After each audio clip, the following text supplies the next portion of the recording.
All right, this is Steve, USS Junior. You're checking in with LadyChann.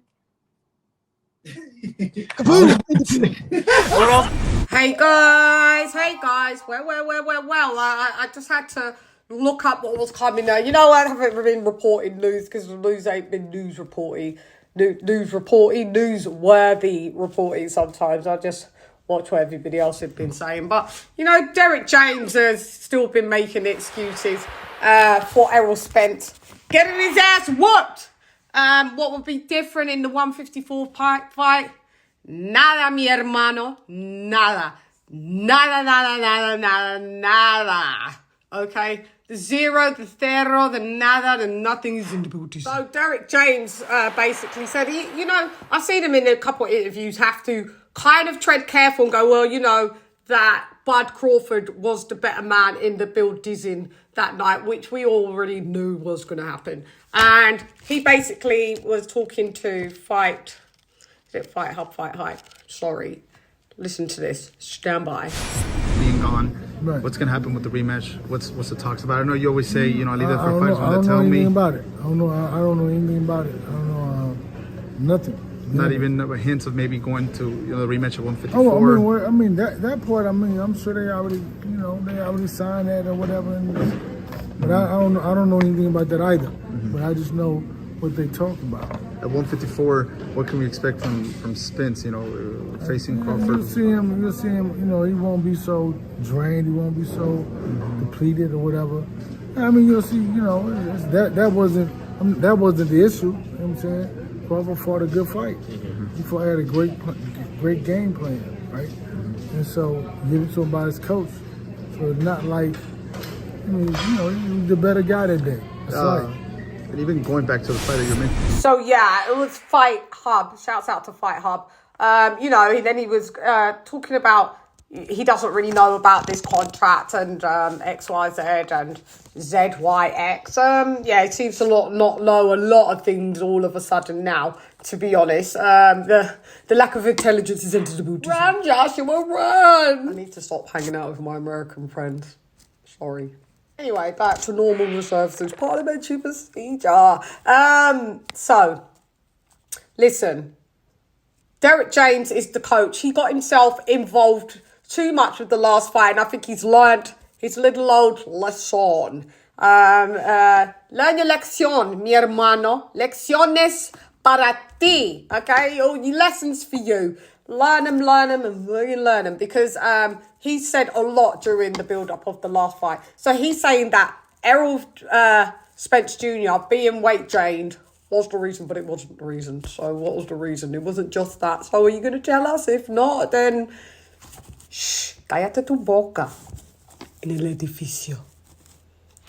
Well, I don't know which one it is, but he decided to let us know. This is the second time I've heard him say it's not due to just Errol Spence being weight trained. That's not the reason why he lost to Bud. Well, the reason why he lost to Bud because he's just not a hell of a fighter. He's not a 5-star fighter.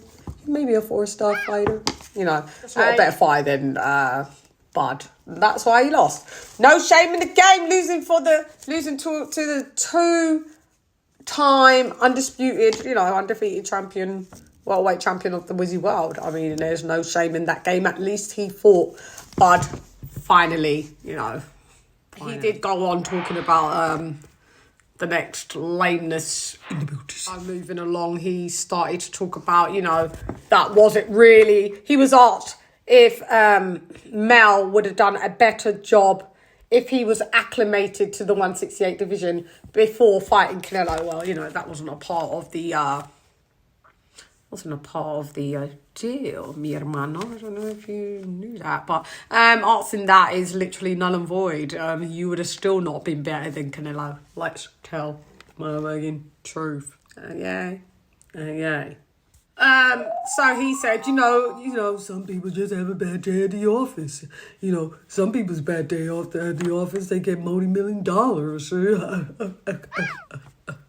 Some people just come and shame themselves, and I don't care. You could give me multi-million. I'm not coming to put up myself to be embarrassed. I'm going to lose, but I'm going to lose with fucking dignity. I tell you that for free. Well, it wouldn't be for free. I'd be losing for multi-millions. But you know what I'm saying? I'm not coming like...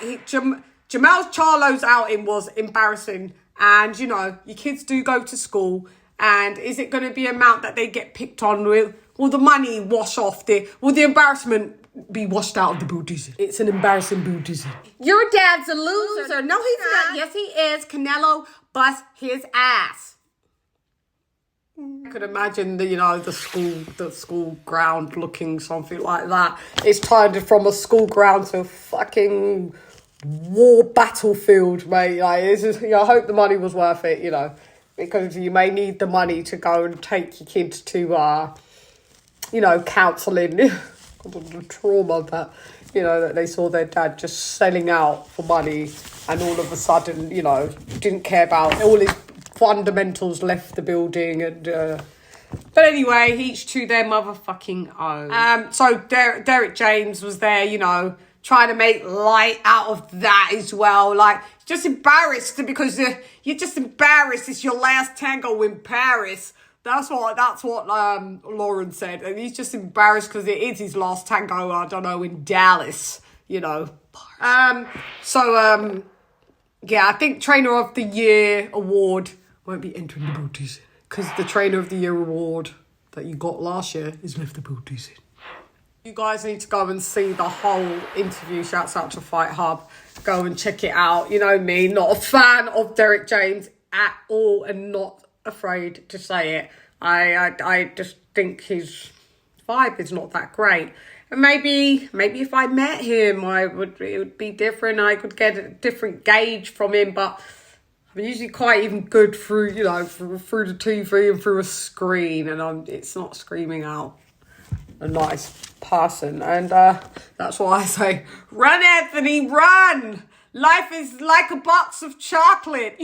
You really don't know which one you're going to get next. Like a box of chocolate as well. It seems like the one that you think you're going to get, and you're like, oh, I love the fudge. You get it and it's like coffee. You're like, oh, what is it? It's fudge. It's like fudge coffee. I'm like, okay, that's a new flavour. I didn't sign up for that. Like, the cafe fudge has left the booties. It's fucked up my taste buds. My taste buds, this is messed up booties. Anyway, enough bants, guys. I will be back on my news reports. I know I've been slacking. I just sometimes gets on my nerves with all the BS, and that's why I'm just like, okay, I'll just be watching.